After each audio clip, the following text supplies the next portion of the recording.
Hello, and welcome back to Tech Support Monday. Today, we're diving deeper into a topic that's more important than most people realize: getting your tech ready before you travel. Whether you're heading out for the holidays, taking a weekend road trip, or flying across the country, our devices come with us, and they can make the trip smoother or cause stress. Most of the time, the problems we run into, bored kids, dead batteries, slow Wi Fi, or even losing important information, can be avoided with just a little bit of preparation. Today, we're breaking things down step by step in a simple, beginner friendly manner so that you can travel confidently with your tech, your kids' tech, and everything in between. Let's get started.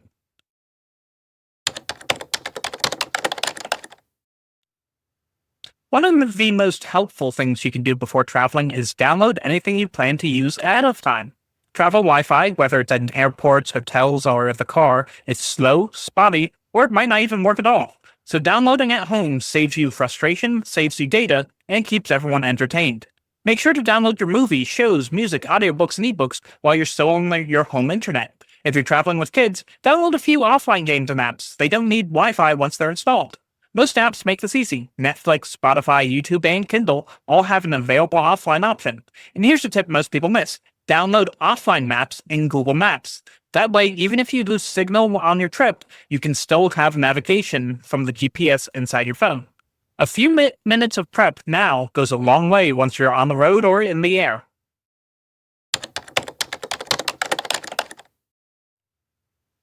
Now, let's talk about building a simple travel tech kit.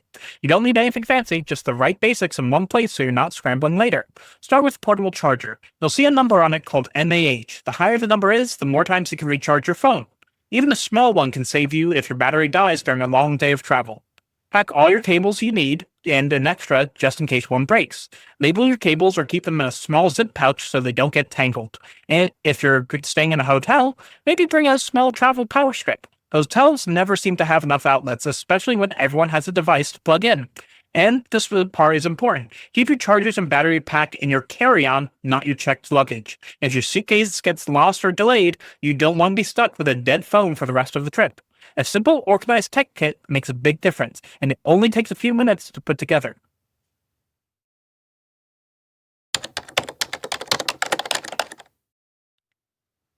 Now let's talk about something a lot of people overlook until it's too late: protecting your devices from damage while traveling. Travel can be rough on phones and tablets. Bags get tossed, seats get bumped, and kids drop things without meaning to. Start with a padded case for every device. For kids' tablet, go for a shockproof case. A $10 to $20 case can save you from a $200 screen repair later. When you pack your bag, place your devices in the middle of your clothing instead of sliding them into side pockets. The extra padding from clothes helps protect them from bumps and pressure. And if you're going around snow, rain, beaches, or pools, grab a cheap waterproof pouch. You can still use your phone inside of it, and it keeps moisture and sand out. One more tip people forget: before you travel, make sure your phone or tablet is set to backup automatically. That way, if something does get damaged or lost, your photos, contacts, and important information isn't gone forever.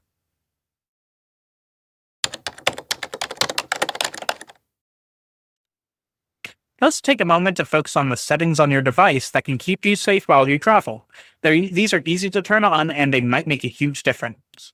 First, make sure that you have a lock screen enabled, whether it's PIN, fingerprint, or Face ID.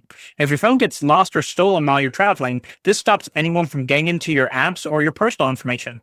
Next, double check that your wallet apps and stored credit cards, Apple Wallet, Google Wallet, and Samsung Pay are all encrypted and secure as long as your device has a good lock screen.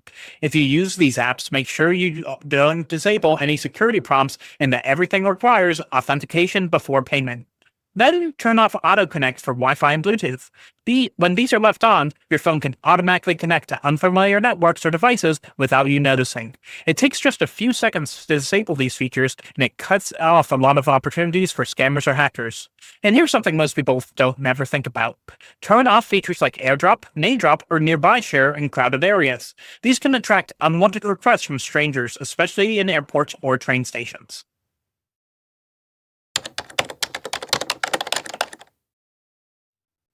Now let's talk about the outside stuff, the places you plug in or connect to, because that's where the biggest travel risks usually are. First, be really careful with public Wi-Fi. Free Wi-Fi in airports, hotels, cafes, and rest stops is convenient, but it's not secure. Anyone else on the same network could try to intercept what you're doing. If you must use it, stick to basic browsing and avoid logging into anything sensitive like banking or your email. And here's an important one that no one ever thinks about. Never use exposed USB charging ports in airports, hotels, or other travel hubs. Some of these stations can be tampered with in a way that installs malware or steals data when you plug it in. This is called juice jacking, and it's one of the easiest scams for travelers to fall for. Instead, always use your own wall charger plugged into a regular outlet or bring your own battery pack. If you travel often, a cheap USB data blocker can also help. It gets power flow into your device and blocks any data from being transferred.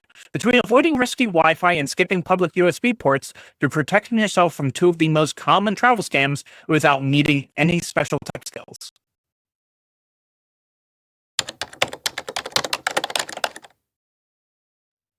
Before you leave on your trip, it's a great idea to make sure all your devices are backed up and safe. It's one of those things that people only think after something to home. But doing it ahead of time can save your photos, contacts, and important files if a device gets lost or damaged. Make sure your phone and tablet have cloud backup turned on, like Cloud for Apple users or Google Backup for Android. You must automatically once it's enabled. Also, check out Find My iPhone or Find My Device is turned on. If you lose your phone, this feature gives you a way to track it, lock it, or erase it remotely. It also can be used to track other devices like smartwatches and headphones. Here's another simple tip. Screenshot important information. Take screenshots of your boarding pass, hotel confirmations, rental card details, maps, or any tickets. Even if you lose service or can't access your email, the screenshots will still open. And consider writing down a few important phone numbers on a small card just in case your battery dies at the wrong time. It's a tiny bit of old school backup that can help in an emergency.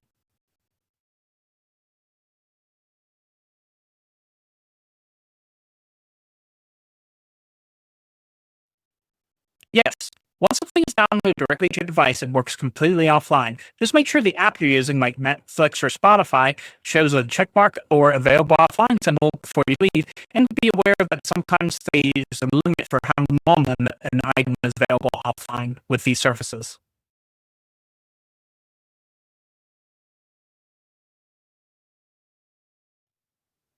Portable chargers do slowly lose charge if they stay unused, especially older ones. It's a good habit to top them off the night before a trip so you know they're at 100%. If it's more than a couple years old, consider replacing it. It may not hold power as well as it used to.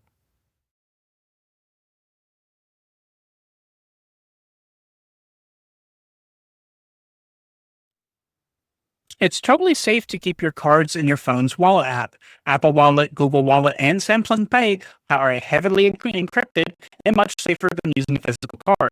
Just make sure your phone has a lock screen like a pin fingerprint or Face ID and that it's a good, secure passcode.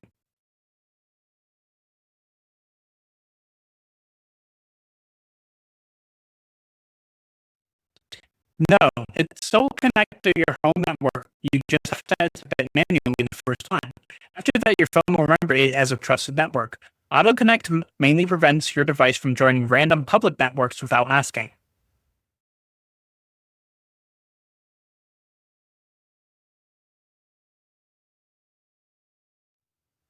Airplane mode does actually help with security because it shuts down Wi Fi, Bluetooth, and mobile connections. It's not necessary all the time, but if you're in a crowded place and you don't need to be online, it's a simple way to block unwanted connections and make sure you're secure without worrying about your phone.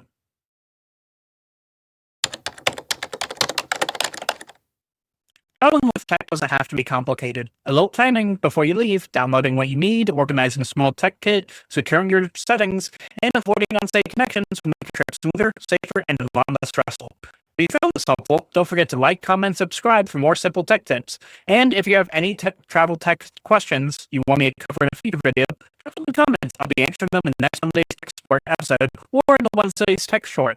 And as always, if you or your business need help making technology simpler, visit us at 123mapwebsites.com. Have a happy holiday.